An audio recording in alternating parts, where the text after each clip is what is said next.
तो एल्विश की गिरफ्तारी के बाद कई और नाम पुलिस के रडार पर हैं। सूत्रों के मुताबिक एल्विश के करीबी की डायरी में दर्ज कई शख्सियतों को पुलिस जल्द पूछताछ के लिए तलब कर सकती है। हालांकि उनका नाम एफआईआर में नहीं, लेकिन सबूत मिलने पर वो जांच के दायरे में आ सकते हैं।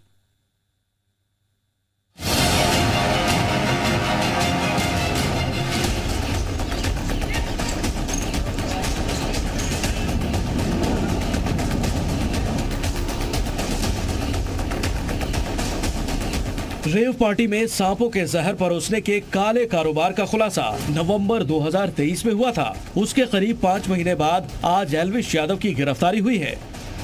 एल्विश यादव को पुलिस ने जिस केस में गिरफ्तार किया है, उसकी एफआईआर में 6 लोगों के नाम हैं। उन लोगों में एल्विश के अलावा राहुल, टीटूनाथ, जयकरण और नारायण के अलावा रविनाथ नाम के आरोपी शामिल हैं। नवंबर 2023 में रेव पार्टी में जहरीला नशा पहुंचाने के मामले के पर्दाफाश होने से हड़कंप मचा था। मामले का खुलासा बेशक नोएडा से हुआ, लेकिन जल्दी ही इस काले कारोबार का नेटवर्क और उसके तार कई शहरों से जुड़े। नोएडा में स्टिंग ऑपरेशन के जरिए आरोपी दबोचे गए। उनके खिलाफ केस दर्ज हुआ तो इस केस के आरोपियों का कनेक्शन दिल्ली, गुरुग्राम और फरीदाबाद से भी जुड़ा। पूरा सच सामने लाने के लिए नोएडा पुलिस ने पड़ताल शुरू की तो सबसे पहला सवाल ये था कि पार्टी के लिए सांप कहां से लाए गए। पुलिस ने इस मामले में गिरफ्तार आरोपियों से जब सख्ती से पूछताछ की तो मामले की परतें खुलती चली गईं। तफ्तीश में ये सामने आया कि इसके तार बदरपुर से जुड़े हैं। आरोपियों ने पुलिस को ये जानकारी दी थी कि एल्विश यादव की पार्टी के लिए सांप बदरपुर से लाए जाते थे। राजधानी दिल्ली के बदरपुर के पास के एक गांव से सांपों को लाया जाता था, जो सपेरों का गढ़ माना जाता है। पार्टी में ले जाए जाने से पहले सपेरे सांपों की विष ग्रंथि निकाल देते थे। मामले की जांच के दौरान नोएडा पुलिस की टीम सपेरों को लेकर फरीदाबाद गई, जहां से 2 कोबरा बरामद किए गए थे। इस काले कारोबार में सपेरों को पुलिस की नजरों से बचाने की भी पूरी प्लानिंग की गई थी।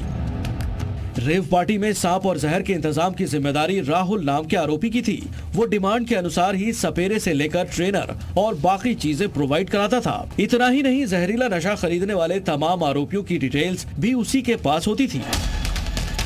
जब नोएडा पुलिस ने जहर केस के आरोपी राहुल के घर छापेमारी की तो पुलिस की टीम को वहां से एक लाल डायरी मिली, जिसमें सपेरों के नंबर, बुकिंग और पार्टी में शामिल होने वाले लोगों के नाम समेत तमाम ब्यौरे दर्ज थे। इतना ही नहीं, डायरी में एल्विश की नोएडा और छतरपुर के फार्म हाउस पार्टी का भी जिक्र था। इस डायरी में बॉलीवुड यूट्यूबर के लिए रेव पार्टी में पहुंचाए गए सांप, वेनम, सपेरे, ट्रेनर की पूरी डिटेल्स थी। नोएडा पुलिस की टीम ने जैसे जैसे उसके पन्नों को पलटा, हर किसी की क्राइम कुंडली सामने आती गई। डायरी के पन्नों में रेव पार्टी का दिन, आयोजक का नाम, लोकेशन, समय और हिसाब किताब तक लिखा था। सूत्रों के मुताबिक राहुल से मिली डायरी की बिना पर पुलिस के रडार पर कई लोग हैं, जिन्हें कभी भी पूछताछ के लिए तलब किया जा सकता है। इस केस में एल्विश की गिरफ्तारी के बाद हरियाणवी सिंगर फाजिलपुरिया की भी मुश्किलें बढ़ सकती हैं, क्योंकि राहुल की डायरी में एल्विश और फाजिलपुरिया के बीच मीटिंग की डिटेल्स थी। इतना ही नहीं, दावा तो ये भी किया गया था कि नोएडा पुलिस की पूछताछ में भी एल्विश यादव ने फाजिलपुरिया का नाम लिया था।